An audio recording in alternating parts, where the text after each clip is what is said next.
뉴욕 증시는 고용지표 부진에 따른 경기 회복 둔화 우려로 하락했습니다. 다우지수는 0.2% 내렸습니다. 유럽 증시는 경기 회복에 대한 전망이 엇갈리면서 혼조세를 보였습니다. 스페인은 30억 유로 규모의 5년 만기 국채 발행에 성공했습니다. 국제 유가는 미국의 고용지표 부진에 따른 수요 둔화 우려로 하락 마감했습니다. 서부 텍사스산 원유는 91달러 40센트를 기록했습니다. 미국의 주간 실업수당 청구 건수가 시장 예상과는 달리 증가했습니다. 미 노동부에 따르면 지난주 주간 실업수당 청구 건수는 전주보다 3만 5천 건 늘어난 44만 5천 건을 기록했습니다. 미국의 지난달 생산자 물가지수는 전월비 1.1% 올랐습니다. 원자재 가격 상승으로 11개월 내 최대 상승폭을 기록했습니다. 미국의 11월 무역 적자는 전달보다 0.3% 줄어든 383억 달러를 기록하며 10개월 내 최저치를 기록했습니다.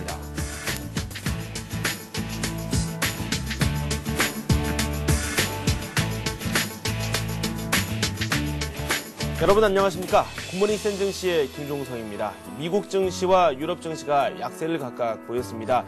이 미국에서는 주간 신규 실업수당 청구 건수가 예상외로 증가했다는 소식이 전해지면서 시장 투심에 악영향을 미쳤고요. 유럽에서는 경기 회복 전망에 대한 우려까지 조금씩 나오면서 혼조세로 장을 마치는 모습이었습니다. 스페인은 5년 만기 국채 발행에 성공하는 모습을 보였고요. 일단 이번 주 유럽 국가들의 국채 발행 계속해서 성공했다는 소식을 전해드리고 있습니다. 미국 증시와 유럽 증시 마감 상황 자세히 한번 정리를 해보도록 하겠습니다. 하나대투증권 양재지점의 박현욱 과장과 함께하도록 하겠습니다. 안녕하세요. 안녕하십니까. 반갑습니다. 네, 먼저 뉴욕 마감 상황부터 살펴볼까요? 예, 다우지수는 전일 대비 23.54포인트 하락한 0.2% 하락한 11,731.9로 마감을 했고요. S&P 500 지수는 전일 대비 2.2포인트 내린 0.1% 하락한 1283.76. 나스닥 지수는 전일 대비 2.4포인트 떨어진 0.07% 2735.29로 거래를 마쳤습니다.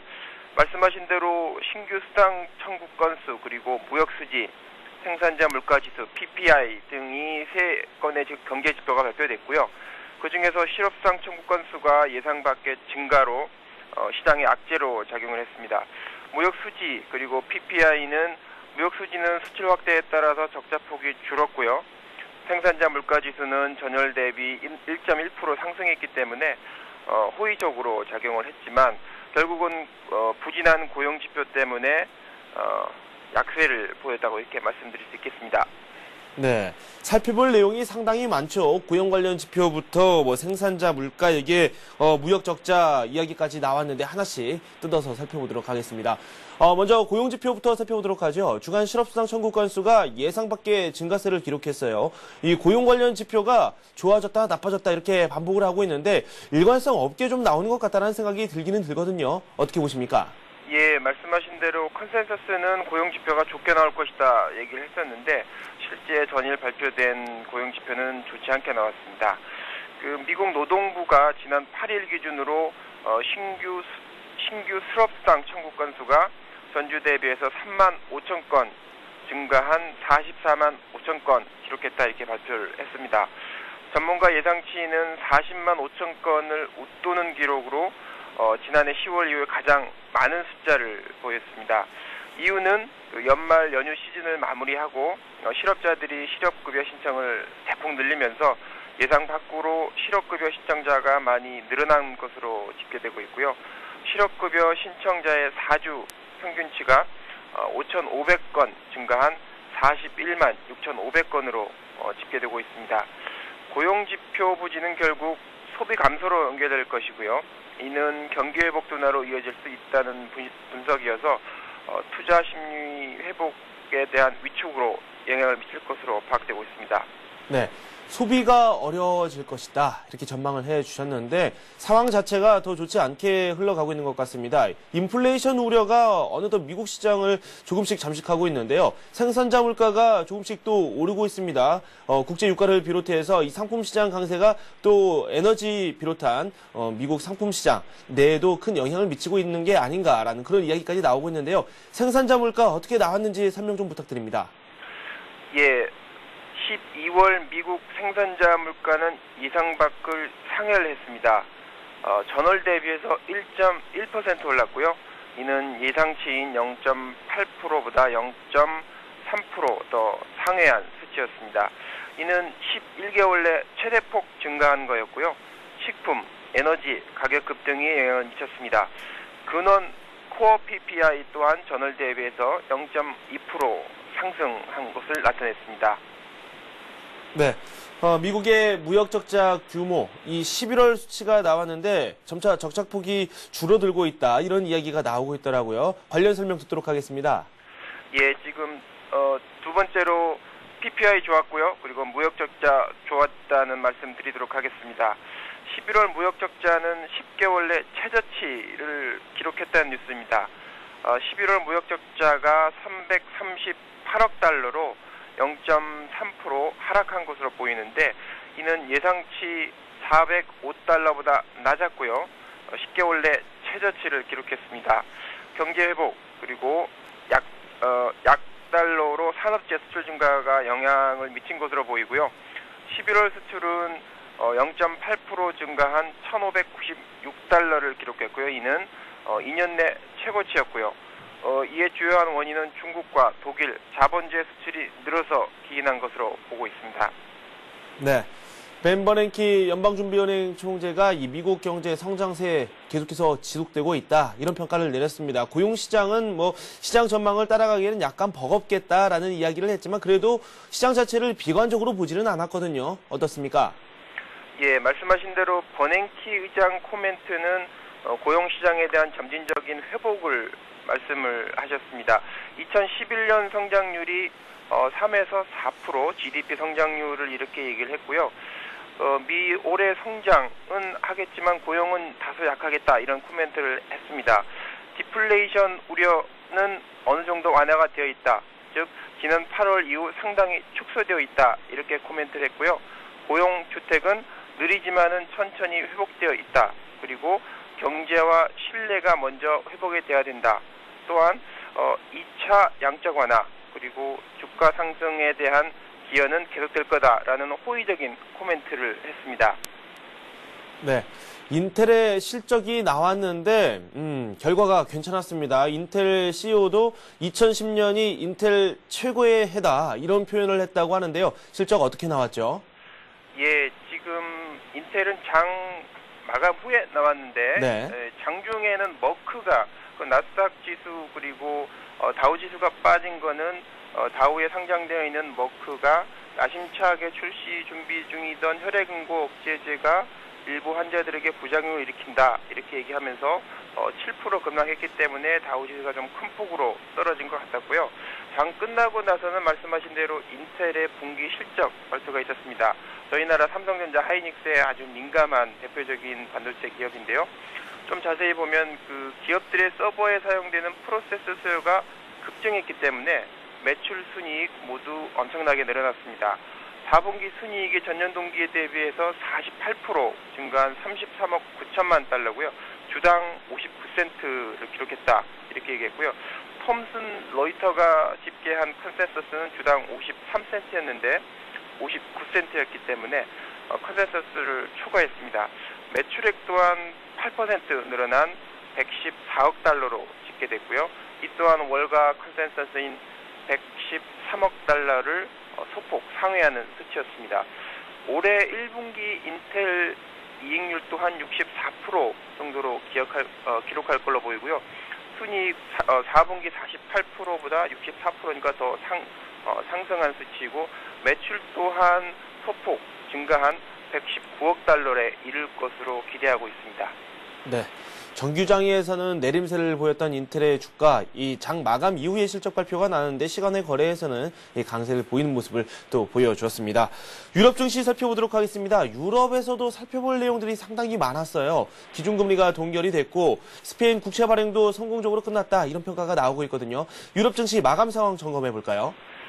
예, 영국 FTSE 100 지수는 26.8포인트 하락한 0.44% 하락한 6,023.88이었고요. 프랑스 CAC 40 지수는 29.76포인트 오른 0.75% 상승한 3,974. 그리고 독일 닥스 30 지수는 6.34포인트 상승한 0.09% 상승한 7,075포인트를 기록했습니다. 유럽 증시는 혼조를 보였는데 전일 2주 만에 최고를 기록한 거에 따른 차익 실현이다라고 이렇게 말씀드릴 수 있겠고요. 조금 자세하게 말씀드리겠지만 영란은행 그리고 ECB 중앙은행들이 나란히 금리 동결을 했고요. 하지만 인플레이션 압력으로 인해서 머지않아 금리 인상을 할 거다라는 우려가 작용을 했습니다. 스페인 그리고 이탈리아 국채 발행 순조로 왔고요. 따라서 스페인 IBX 35 지수는 2.7% 상승했습니다. 그 업종별로는 은행주가 강한 상승을 보였고요. 저희가 좀 잘 알고 있는 소시에테 제네럴 5%대 올랐고요. 빙코 산타테르, BBVA 등이 강하게 상승한 걸로 이렇게 보이고 있습니다. 금리 동결에 대해서 잠깐 좀 말씀드리겠습니다. 저희는 어제 0.25%를 우리나라는 0.25%를 금리를 인상을 했는데 ECB BOE는 기준금리를 동결을 했습니다. 지금 ECB 기준금리는 1%인데 2009년 5월 이후에 사상 최저 수준을 계속 유지하고 있고요. 인플레 우려로 아마 4Q에는 기준금리 인상이 전망이 되고 있습니다. BOE는 사상 최저 수준인 0.5%를 유지를 하고 있고요.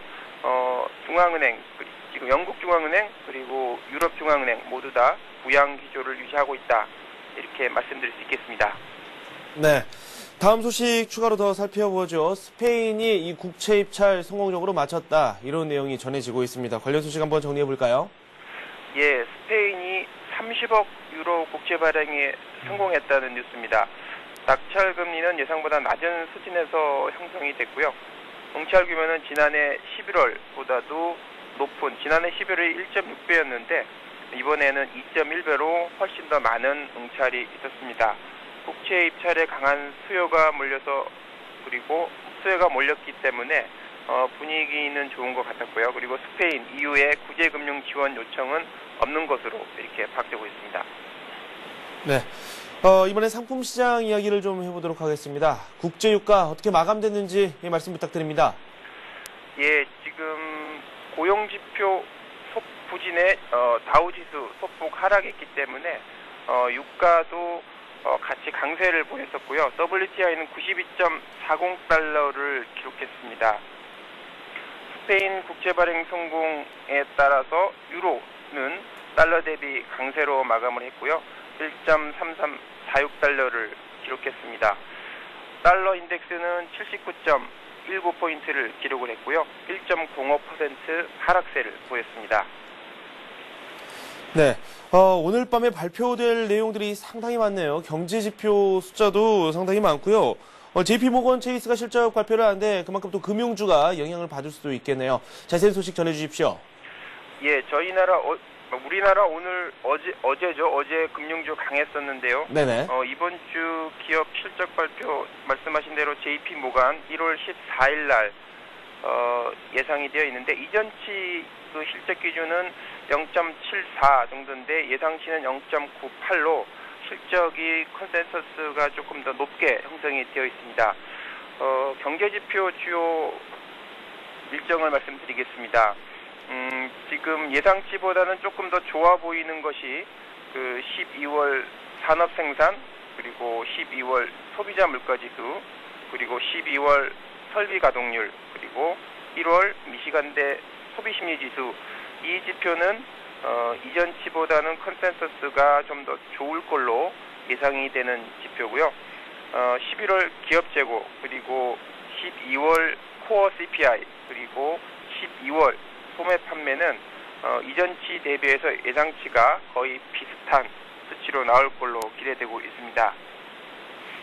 네, 다음 주 주요 일정 기업들의 실적 발표 내용도 한번 살펴보도록 하겠습니다. 다음 주 경제지표 쪽으로는 부동산 관련한 그런 지표들도 상당히 많고요. 12월 경기 선행지수 이런 내용도 준비되어 있습니다. 실적 발표는 이제 본격적으로 시작이 될 텐데요. 어떻게 전망되는지 말씀 부탁드립니다. 예, 주요 일정 말씀드리겠습니다. 18일 다음 주 화요일입니다. 화요일은 1월 뉴욕주 제조업 지수 그리고 1월 NAHB 주택시장지수가 발표가 됩니다. 19일 수요일에는 12월 건축허가, 그리고 12월 주택 착공 건수, 그리고 MBA 주택 융자 신청 지수, 20일 목요일에는 12월 경계선행 지수, 12월 기존 주택 매매, 1월 필라델피아 연준 지수가 발표가 됩니다. 기업 실적 발표로는 1월 18일 화요일 날 시티그룹 IBM이 있고요. 19일 수요일에는 골드만삭스, 웰스파고, 이베이가 있습니다. 20일 목요일에는 지금 프리포트 맥모간이 있고요. 모건 스탠리, 구글, 존스 컨트롤스 등이 있고요. 21일 금요일에는 BOA와 제너럴 일렉트로닉스가 있습니다. 네, 지금까지 하나대투증권 양재지점의 박현욱 과장과 함께했습니다. 감사합니다. 예, 좋은 하루 되시죠. 감사합니다. 네, 고맙습니다. 네, 오는 17일부터 저희 서울경제TV가 전문가 방송을 공식 출범합니다. plus.cntv.co.kr로 들어오시면 관련된 정보 확인하실 수 있습니다. 투자 기법뿐만 아니라 여러분께서 가지고 계신 종목들을 묶은 포트폴리오 상담도 해드린다고 하니까요. 많은 참여 부탁드립니다. 저는 잠시 후에 뵙겠습니다.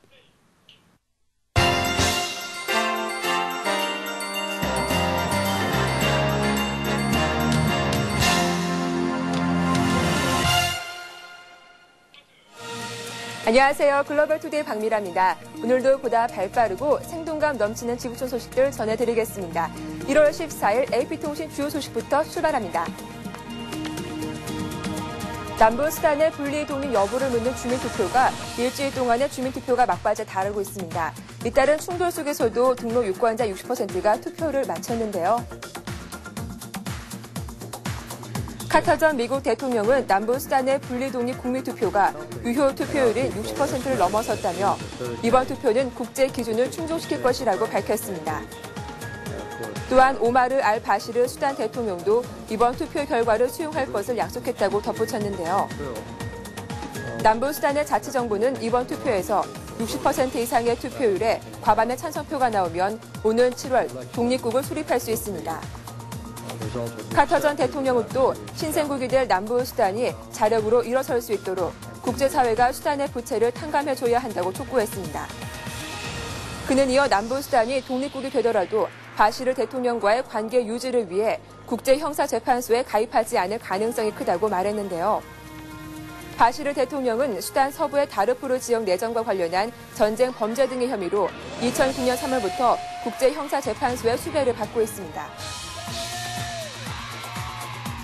지난 5월 그리스는 구제 금융 신청 이후 긴축 재정을 실시하고 있는데요. 이러한 경기 침체로 인한 그리스의 실업률 급등으로 지난해에 이어 새해에도 파업이 이어지고 있습니다. 그리스 통계청은 지난해 10월 그리스의 실업자 수가 68만 4천 명, 실업률은 14.5%를 각각 기록했다고 발표했습니다.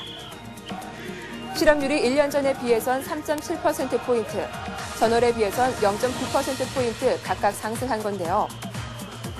경기 침체가 지속되면서 실업자 수가 1년여 만에 무려 19만 3천 명이나 늘어난 셈입니다. 특히 25세에서 34세 연령층의 실업률이 2009년 10월 12.6%에서 2010년 10월 18.3%로 두드러진 증가세를 보였습니다. 이처럼 실업자 수가 급증한 것은 재정 적자를 축소하려는 정부의 재정 긴축도 한몫하고 있습니다. 정부는 올해 경제 성장률이 마이너스 3%를 기록하면서 실업률이 14.6% 오른 것으로 내다보고 있는데요. 이로 인해 정부의 재정 긴축에 항의하는 그리스 노동계의 파업은 새해 연초부터 재개됐습니다. 수도 아테네 시내버스, 지하철 등의 노조원들은 24시간 파업을 감행하며 시내 대중교통 서비스가 사실상 중단됐는데요. 정부는 재정 적자를 줄이고자 만성 적자에 허덕이는 공기업들에 대한 구조 조정을 추진하고 있습니다. 브라질 남동부 지역에 40여 년 만에 최대량의 폭우가 쏟아지고 있습니다. 그 피해가 전국적으로 확산되고 있어 브라질 당국이 수습에 나섰습니다. 브라질 재해당국에 따르면 폭우에 따른 홍수와 산사태로 남동부 지역이 재앙 수준의 피해를 입고 있습니다. 리우주의 테레조폴리스, 노바프리부르고, 페트로폴리스 등 3개 시에서는 360명의 사망자가 발생한 것으로 집계되고 있는데요. 이들 도시는 재난 지역으로 선포됐습니다. 제1당국 관계자는 상당수 도로가 유실되고 통신이 끊기는 바람에 구조대원들이 산사태가 발생한 지점에 아직 제대로 접근하지 못하고 있다고 전했는데요. 그에 따라 사망자 수가 크게 늘어날 것으로 덧붙였습니다. 지우마 호세프 대통령은 세르지오 카브랄 리우 주지사와 피해 도시 시장들을 불러 추가 지원 대책을 협의했습니다. 이에 따라 국방부는 육군 병력과 해군 헬기를 동원해 구조 작업을 돕고 있으며 보건부는 4만 5천 명에게 한 달간 공급할 수 있는 의약품을 보냈습니다. 상파울루시 인근 위성도시에서도 산사태로 인한 가옥 붕괴로 사망자 수가 늘어날 전망입니다. 역시 남동부에 위치한 미나스 제레이스 주에서도 70여 개 도시에 폭우 경계령이 내려졌으나 정확한 피해 상황은 아직 집계되지 않고 있습니다. 지난해 카친스키 전 폴란드 대통령을 포함한 비행기 추락 사고에 대한 러시아 측의 조사 결과가 나왔습니다. 이 조사 보고서를 놓고 러시아와 폴란드 간의 감정 대립이 극에 달하고 있는데요. 도날드 투스크 폴란드 총리는 러시아 보고서가 완전하지 않다고 비판했습니다. 휴가를 중단하고 이날 바르샤바로 돌아온 투스크 총리는 기자회견을 열었는데요. 폴란드의 시각에서는 이것이 완전한 보고서가 아니라며 러시아의 공동 보고서 마련을 위한 협의를 요청할 것이지만 협상에 실패할 경우 국제 전문가들에게 해결을 의뢰할 수 있을 것이라고 말했습니다. 투스크 총리는 또 자신이 우려하고 있는 것이 있다면 그것은 러시아 측 조사 보고서의 정치적 맥락이라고 지적했습니다. 러시아의 발표는 사실상 사고 책임을 거의 전적으로 폴란드에 돌린 것으로 간주되는데요. 그러나 폴란드는 보고서가 러시아 관제소의 책임, 스몰렌스크 공항의 미흡한 준비와 기체 결함 가능성을 배제했다는 점에서 강한 반감을 표시하고 있습니다. 카친스키 전 폴란드 대통령의 지지자들 사이에서는 사고 배후에 은밀한 세력이 있다는 음모설이 광범위하게 퍼져 있는데요. 폴란드의 이 같은 움직임에 세르게이 라브로프 외무장관은 기자회견을 열어 비극적인 사건을 정치에 이용하지 말라고 반박했습니다. 전국 혼란으로 유혈 사태가 속출하고 있는 코트디부아르에서 군과 시민들 간의 충돌로 최소 11명이 숨졌는데요. 이에 따라 작년 11월 대통령 선거 이후 숨진 희생자 수는 총 200여 명 이상으로 늘어났습니다. 코트디부아르에서 로랑 그바그보 대통령 측 군의 적극 공세로 혼란이 격화되고 있습니다. 그바그보 측은 알라산 와타라 대통령을 지지하는 시민들의 주요 거점인 아비장 북부 아보부와 아얀마 지역에 통행 금지령을 내렸습니다. 앞서 그바그보 보안군 병력 수백 명이 이 지역을 습격해 코트디부아르 유엔 평화 유지군을 밀어내고 주민들의 가택을 수색하기 시작했는데요. 이 과정에서 그바그보 측에 따르면 보안군 8명이 시민 등의 공격을 받아 숨졌으며 AFP 통신 기자가 민간인 시신 3구를 목격하는 등 최소 11명이 사망했습니다.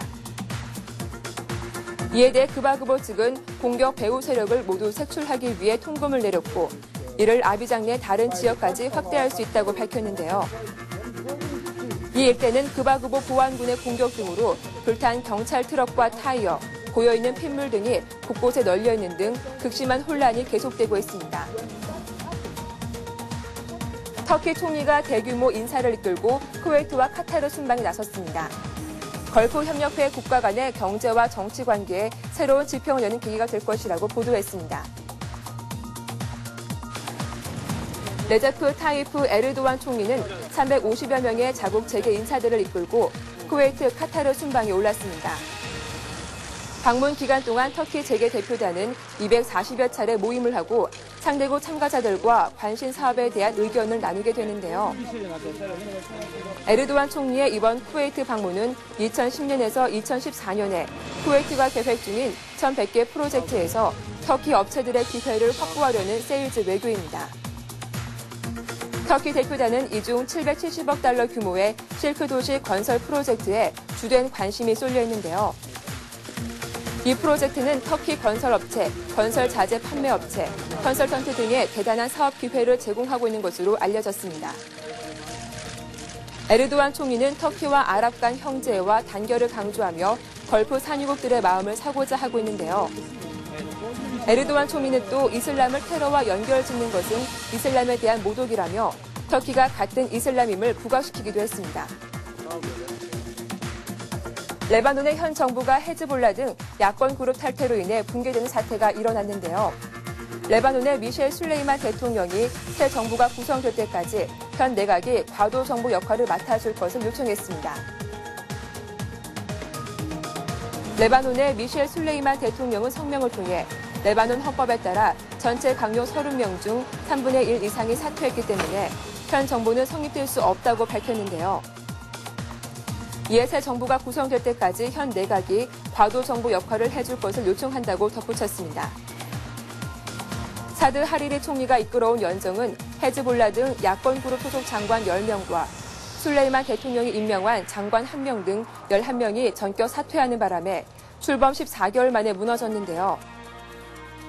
이번 연정의 붕괴로 레바논에서는 여야 그룹 간, 정파 종가 간 분쟁이 재발될 수 있다는 우려감이 적지 않은 것으로 전해졌습니다. 이와 관련해 아무무 무사 아랍연맹 사무총장은 레바논 지도자들에게 여야 간의 대화 여지를 남겨놓은 지혜를 발휘해달라고 말했는데요. 아무르 사무총장은 오직 국가적 합의만이 레바논 내전의 위기로부터 구할 수 있다고 당부했습니다. 호주 중서부를 강타한 폭우로 10명의 사망자와 수십 명의 실종자가 발생했는데요. 이러한 가운데 10대 소년이 동생을 먼저 구하고 자신은 끝내 엄마와 함께 숨져 호주인들을 안타깝게 하고 있습니다. 호주 폭우 피해가 가장 컸던 중서부 투움바에 사는 조던 라이스는 엄마 도나와 동생 블레이크와 함께 승용차에 타고 있다가 갑작스럽게 밀려든 급류에 차량이 떠내려가면서 죽음을 눈앞에 두게 됐습니다. 당시 투움바에는 앞을 볼 수 없을 정도의 기습 폭우가 내려 시내 전체가 곧바로 흙탕물에 휩싸였는데요. 이를 목격한 주민 워런 맥커리는 밧줄을 가져와 차량 지붕에서 구조를 기다리던 라이스 가족에게 밧줄을 던져줬습니다. 수영을 하지 못하는 라이스가 먼저 밧줄을 잡았으나 그는 곧바로 밧줄을 동생 블레이크에게 넘겼는데요. 몇 분이 지나 다시 밧줄을 라이스와 도나에게 던져줬으나 이들은 이미 급류에 휩쓸린 뒤였습니다. 맥커리는 블레이크를 구한 뒤 차량에 다가갔으나 모든 게 사라졌다고 안타까워했는데요.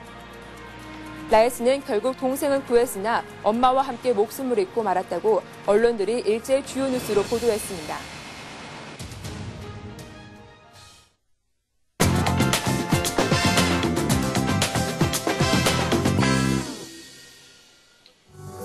한 달 동안 개 사료만 먹고 버틴 영양학자가 언론에 알려져 화제가 되고 있습니다. 이 괴짜 학자는 지난 한 달 동안 개 사료만 먹을 이색 다이어트에 도전했는데요. 그는 통조림 개 사료를 먹기 시작한 지 3일 만에 3kg을 감량하는 데 성공했으며 다이어트로 인한 스트레스는 딱딱한 갯껌으로 풀었다고 설명했습니다. 전문가들은 그가 기생충으로 인한 질병을 앓을 수도 있다고 경고했지만 그는 현재까지 어떤 부작용도 없었으며 오히려 매우 상쾌했다고 주장하고 있습니다. 그가 개 사료로 한 달 동안 연명하는 쇼를 선보인 이유는 현대인들이 지나치게 많은 음식을 섭취하고 있다는 사실을 알리기 위해서라고 하는데요. 라스베이거스에 살고 있는 그는 동네에 자주 가는 애완견 전용 숍에서 유기농 치킨과 쇠고기 등으로 만든 사료를 구입했다면서 사람들이 즐겨 먹는 패스트푸드보다 개 사료를 먹으면 훨씬 건강해질 수 있다고 말했습니다. 하지만 대부분의 전문가들은 그가 분명 극심한 복통과 이상 증세를 겪었을 것이라면서 쉽게 모방해서는 안 되는 다이어트 방법이라고 충고했습니다.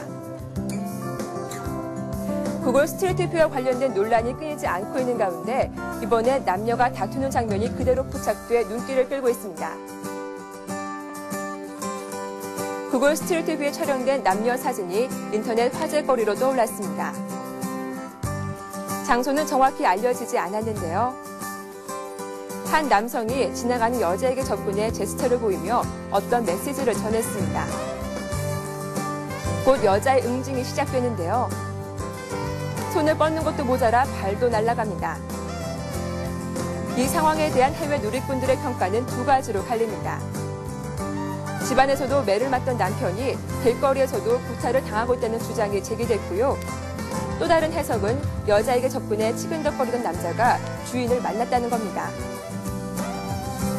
어느 쪽이건 강한 여자와 약한 남자 커플은 시선을 끌기에 충분할 만큼 흥미로웠습니다.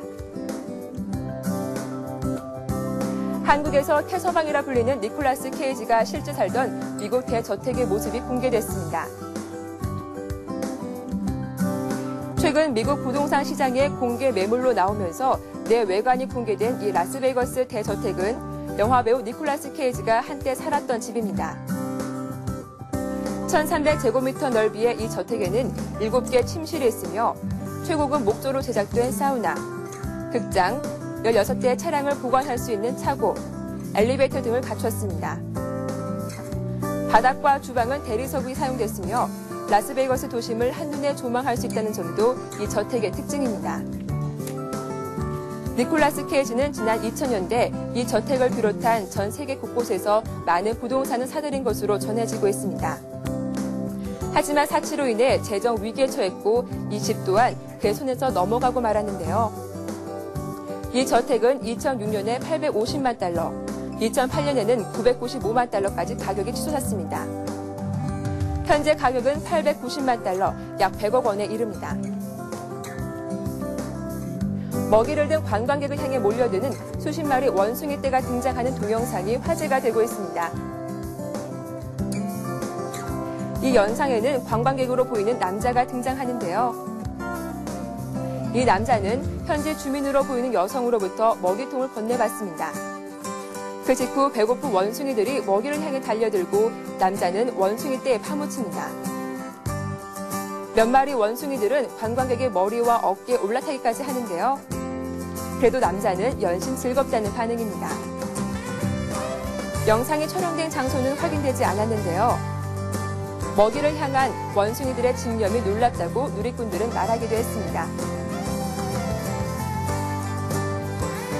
평생 남성으로 살고 있다가 자신이 남성도 여성도 아닌 중성이란 사실을 알게 된 30대 영국인의 기막힌 사연이 눈길을 끌었습니다. 영국 데일리 메일에 소개된 주인공은 런던에 사는 아달 마캄. 그는 긴 머리카락에 가녀린 몸매 등 여성스러운 외모를 가졌습니다. 하지만 사실 마캄은 중성인데요. 수술을 앞두고 받은 염색체 검사에서 중성이란 사실을 알기 전까지 마캄은 인생의 대부분을 매튜란 이름의 남성으로 살면서 극심한 성정체성 혼란을 겪은 것으로 전해졌습니다. 마캄은 어린 시절에도 여자친구들과 어울리고 여성스러운 옷을 입는 것을 좋아했는데요. 사춘기에 접어들면서 성정체성에 대한 고민은 더욱 심해졌고 급기야 마캄은 16살 때 집을 떠나 런던으로 향했습니다. 이곳에서 그는 자신의 성을 숨긴 채 동성애자로 살았는데요. 고민 끝에 마캄은 아예 성전환 수술을 하기로 결심했습니다. 수술 전 몇 가지 검사를 받던 중 마캄은 그의 성 염색체가 남성인 XY, 여성인 XX도 아닌 중성인 XXY, 즉 성 염색체 이상 증후군인 클레이페터 증후군을 알아왔다는 사실을 알고 충격을 받았습니다.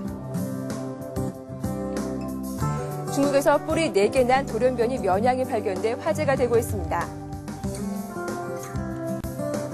중국 지린성 통화시 주민 왕통화 씨는 뿔이 4달린 면양을 공개했습니다. 이 양의 주인은 공원에서 근무하며 사고를 당하거나 상처 입은 야생 동물을 구조하는 업무를 맡아왔는데요. 최근 네이멍구의 한 상인이 뿔이 4달린 희귀한 면양을 판다는 소식을 듣고 그를 찾아가 2,000위안, 약 33만 원을 지불하고 이 양을 사왔습니다. 쉽게 볼 수 없는 희귀 양인 만큼 왕 씨는 양을 자신이 위라는 위항산 공원에서 공개해 공원을 찾는 관광객들이 자유롭게 구경할 수 있도록 했습니다. 이 면양의 뿔 2개는 위쪽으로 뻗어 자랐고 나머지 2개는 아래로 뻗어 있는데요. 원래 위쪽으로 뿔이 난 것은 사냥의 특징이고 아래쪽으로 뿔이 난 것은 면양의 특징이라고 이 주인은 설명했습니다. 누구나 깜짝 놀랄 만한 괴상한 표정을 가진 견공이 해외 인터넷 스타로 부상했습니다. 이 특이한 개의 표정 함께 보겠습니다. 해외 각종 인터넷 사이트들에서 소개돼 주목을 받고 있는 견공의 얼굴입니다. 턱이 축 처져 있으며 얼굴 근육이 모두 축 늘어져 있는 것이 특징인데요. 어디 가서도 얼굴이 무기가 될 것 같은 이 견공의 표정은 미스터리합니다. 친구 견공에게 다정한 인사를 한 것 같기도 하고 위협하는 것처럼 보이기도 하는데요. 어떻게 이런 표정이 계획에서 나올 수 있는지 누리꾼들은 마냥 신기하다는 반응입니다. 오늘 글로벌 투데이에서 준비한 소식 여기까지입니다. 보다 생동감 넘친 소식으로 다음 주 다시 인사드리겠습니다. 고맙습니다.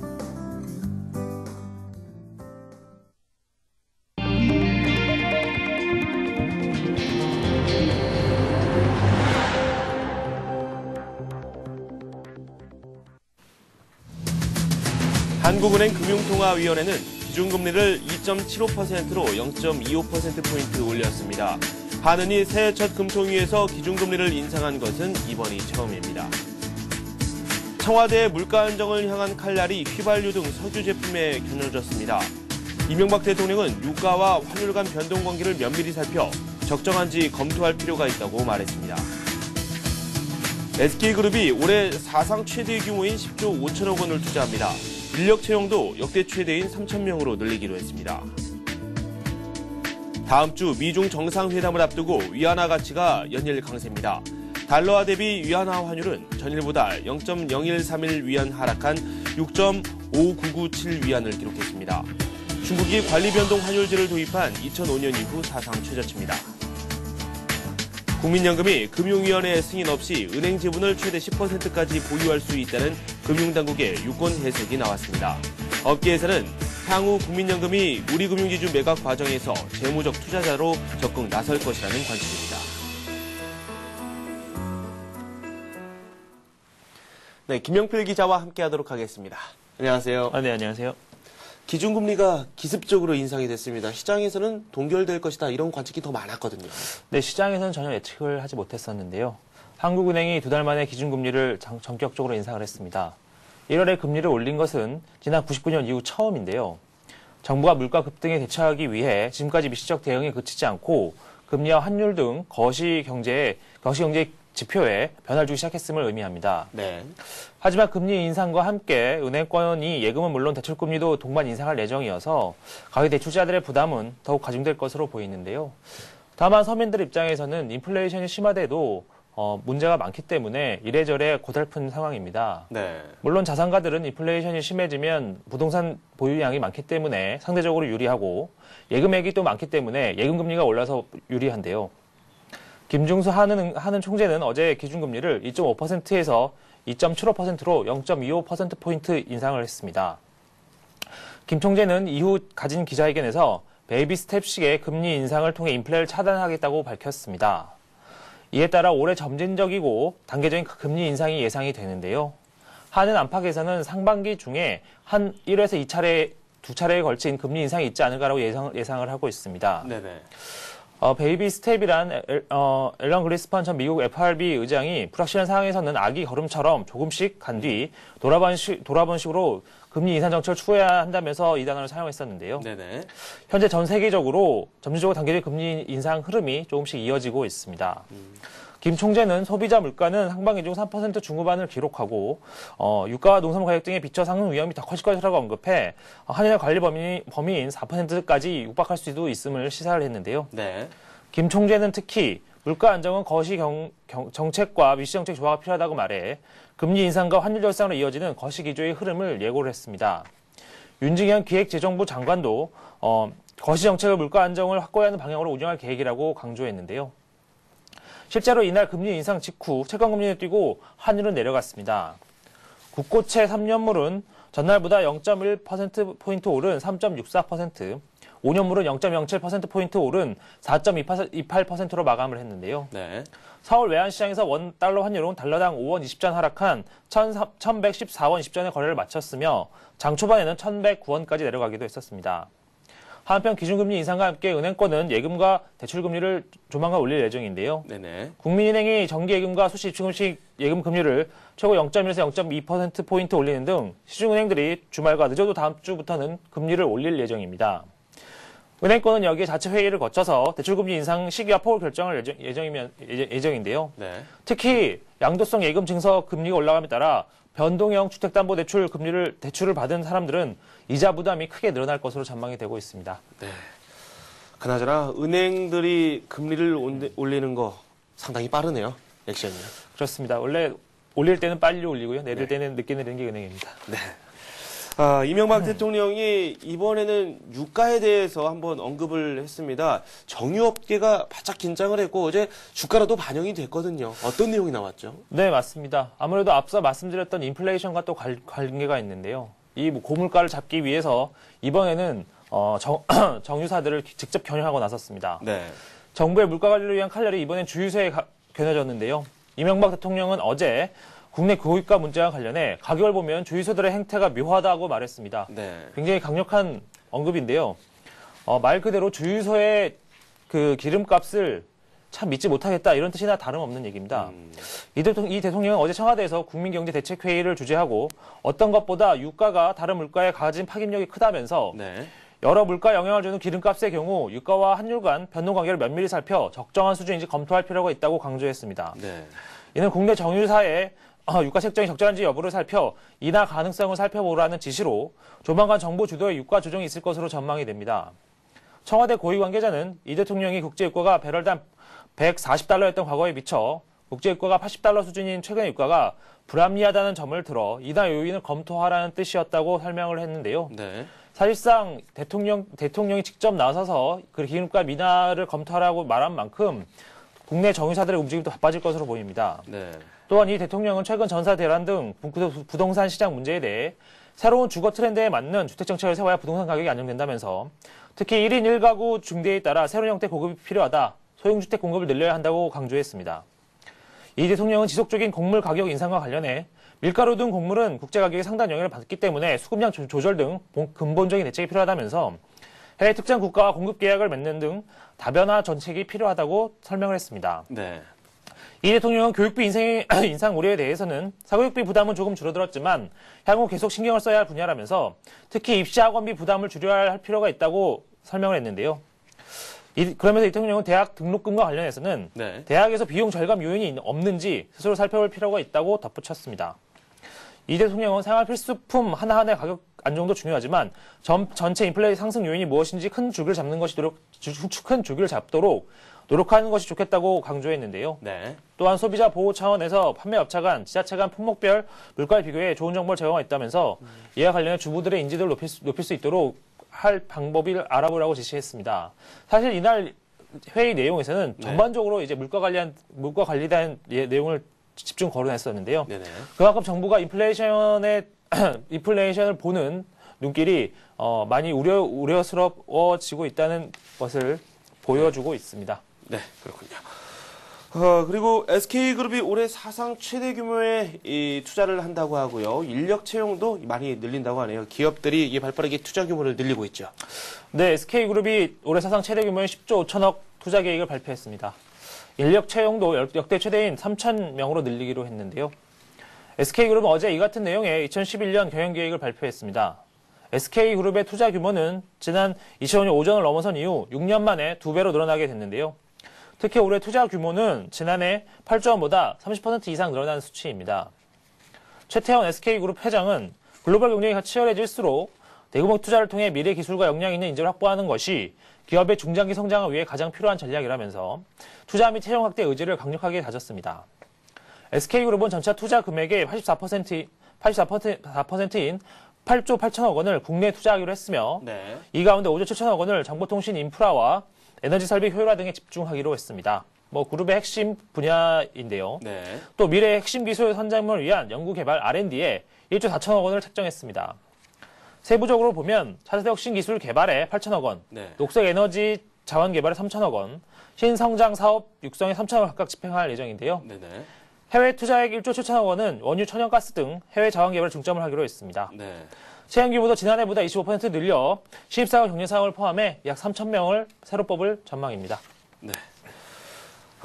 티모시 가이트너 미국 재무장관이 위안화 절상에 대해서 계속해서 언급을 하고 있다. 어제 저희가 소식을 전해드렸었는데 미중 정상회담을 앞두고 있죠. 예, 위안화가 그렇습니다. 연일 강세를 또 펼치고 있어요. 아무래도 미국에서 강력하게 위안화 압박 정책을 펴고 있어서 네네. 이것이 또 이제 시장 상황에 좀 아무래도 반영이 되는 것인데요. 다음 주 예정인 미중 정상회담을 앞두고 위안화 가치가 달러화 대비 이틀 연속 사상 최고치를 경신하는 등 강세 행진을 이어가고 있습니다. 인민은행은 어제 달러화 대비 위안화 환율을 전일보다 0.0131 위안 하락한 6.5997 위안에 고시했는데요. 이는 중국이 관리 변동 환율제를 도입한 2005년 이후 사상 최저치입니다. 이 같은 위안화 초강세는 후진타오 중국 국가주석이 오는 18일부터 21일까지 미국 국빈 방문을 앞두고 중국 정부가 위안화 절상 모습을 보여줌으로써 정상회담에서 유리한 고지를 선점하기 위한 의도로 풀이가 되는데요. 네. 즉 중국도 어느 정도 노력하고 있다는 모습을 보여줌으로써 미국이 더 강한 압박을 강화하는 것을 좀 피해보려는 의도로 해석이 되는 것입니다. 네. 그러나 홍레이 중국 외교부 대변인은 이날 정례 브리핑에서 전날 티머시 가이트너 미 재무장관의 위안화 절상 요구에 대해 위안화 환율 절상으로 양국과 무역 불균형을 해소하지는 못한다면서 네네. 급격한 절상 요구를 일축했습니다. 그는 이어 중국은 미국과의 공동 노력으로 전체적인 상황을 고려해 종합적인 조치로 무역 불균형 문제를 해결하기를 희망한다고 밝혔는데요. 미국은 미국과 중국 간 무역 불균형을 해소하기 위해 네. 중국이 위안화를 20에서 40% 정도 대폭 절상해야 한다고 강력하게 주장하고 있습니다. 네. 그리고 국민연금이 은행권의 지분을 더 확보할 수 있다. 이런 뉴스가 들려왔습니다. 그 때문에 금융지주사들의 주가도 어제 강세를 또 보였거든요. 네, 맞습니다. 금융지주사들이 이제 국민연금의 투자 확대 기대에 따라서 주가가 많이 올랐었는데요. 네. 국민연금이 금융위원회 승인 없이 은행 지분을 최대 10%까지 보유할 수 있다는 유권 해석이 나왔습니다. 금융위원회는 지난 12일 열린 비공개 회의에서 국민연금 등 공적연기금이 사모펀드를 통해 제조업 등 산업자본의 주식을 다량 취득하더라도 은행법이 정한 산업자본에 해당되지 않는다는 해석을 내렸는데요. 현행 은행법은 어떤 회사가 사모펀드 등 자회사를 통해 여러 곳의 비금융회사 주식을 30% 이상 보유하고 그 주식의 총합이 2조 원을 넘을 경우 해당 회사를 비금융주력자, 즉 산업자본으로 간주하도록 되어 있는데요. 네. 산업자본으로 분류된 회사는 은행의 지분을 4% 이상 취득할 경우 금융위원회의 승인을 받아야 하며 9% 이상은 법적으로 금지되어 있습니다.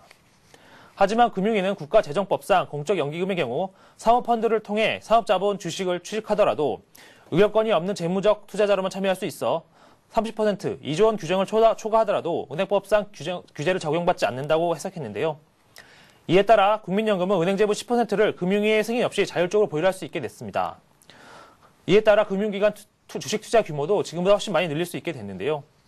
국내 은행 지분 구조를 감안할 때 네. 최대 주주로 올라설 가능성도 배제할 수 없습니다. 네. 국민연금은 현재 KB금융지주의 지분을 5% 안팎 정도 보유하고 있는데요. 금융업계에서는 향후 국민연금이 우리 금융지주 매각 과정에서 재무적 투자자로 적극 나설 수도 있지 않을까 이런 분석을 내놓고 있습니다. 네. 지금까지 김영필 기자와 함께했습니다. 고맙습니다. 감사합니다. 네, 저희 서울경제TV가 오는 17일부터 전문가 방송을 공식 런칭합니다.